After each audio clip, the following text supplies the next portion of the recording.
Masih di Hidup Bersama Al-Quran. Terima kasih teman-teman sudah menyaksikan. Dan ini Ella yakin ya, netizen begitu baca judulnya aja, menikah kemudian menyesal, pasti udah punya banyak pertanyaan, Bi. Nah, tapi pertanyaan ini sebetulnya muncul dari satu orang perempuan yang menikahnya belum terlalu lama, baru beberapa bulan, dan kemudian mengatakan, Mbak Ella, saya itu baru nikah kemudian menemukan banyak hal yang sebelumnya tidak saya ketahui tentang karakter suami, dan kok sekarang jadinya kriteria-kriteria yang dulu saya impikan, yang saya pikir ada pada pasangan, dalam kenyataannya jadi sesuatu yang sangat berbeda. Jadi menyesal sekali mengambil keputusan untuk menikah, dan ini dialami sebetulnya oleh, mungkin kalau menurut Ella sih banyak pasangan baru sih, Bi. Banyak pasangan baru.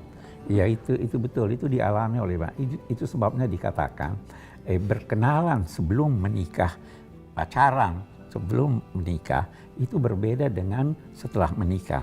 Karena sebelum menikah tertutup, setelah menikah semuanya terbuka, dan ketika itu disadarilah bahwa ada hal-hal yang tidak pernah terbayangkan justru terjadi.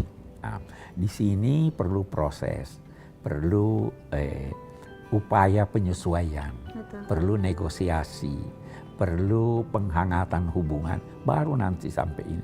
Jadi kalau memang baru menikah lantas terdapat itu, upayakanlah. Al-Quran juga berpesan, wa asa an takrahu syai'an wa huwa khairun lakum. Boleh jadi kamu tidak senang pada pasanganmu, tapi di balik itu ada hal-hal yang baik.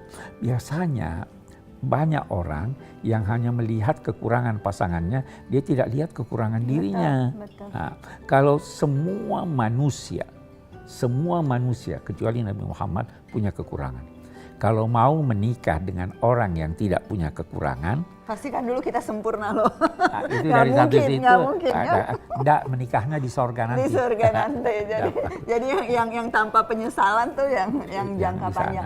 Tapi yang Ella juga pengen ingetin adalah bahwa seringkali yang kita bilang penyesuaian itu bukan cuma penyesuaian karena ada kesalahan pada orang yang menjadi pasangan kita. Penyesuaian dalam pernikahan tuh ya penyesuaian terhadap banyak peran sebetulnya. Iya. Peran sebagai istri, peran sebagai menantu, peran sebagai calon ibu dengan status yang baru, dan itu semua tuh memang tidak mudah gitu ya untuk dihadapi bersama. Jadi jangan-jangan yang dibilang penyesuaian yang sulit, penyesalan ini sebetulnya bukan murni salahnya si pasangan gitu ya, tapi memang banyak proses-proses di dalam diri kita sendiri yang kemudian membuat kita jadi agak lebih sulit untuk beradaptasi di bulan-bulan pertama pernikahan. Karenanya persis seperti yang Abi sampaikan, pernikahan itu buat jangka panjang, jangan mengambil keputusan jangka pendek karena penyesalan-penyesalan yang sebetulnya juga mungkin hanya reaksi-reaksi jangka pendek terhadap satu atau dua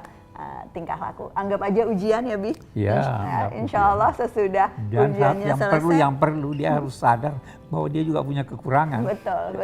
Jadi dan mudah-mudahan kalau dalam pernikahan kekurangan di sini sama kekurangan di sini jadinya justru jadi kekuatan bersama yang saling melengkapi. Semoga menjawab kegelisahannya, dan semoga sesudah tahap ini yang akan datang adalah kebahagiaan dalam tahun-tahun berikutnya. Terima kasih sudah menyaksikan Hidup Bersama Al-Quran.